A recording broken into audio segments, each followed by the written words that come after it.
বন্ধু বন্ধু বহুত হয়, কিন্তু ভাল বন্ধু এজনেই হয়।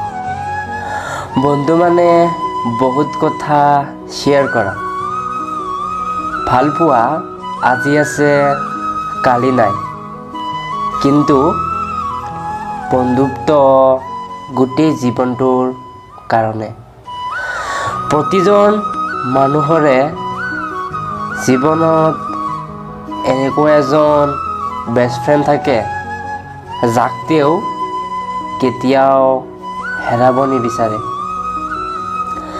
তেজৰ সম্পৰ্কৰ বাহিৰেও এই পৃথিৱীত আটাইতকৈ জ্যেষ্ঠ সম্পৰ্ক হৈছে বন্ধুত্ব।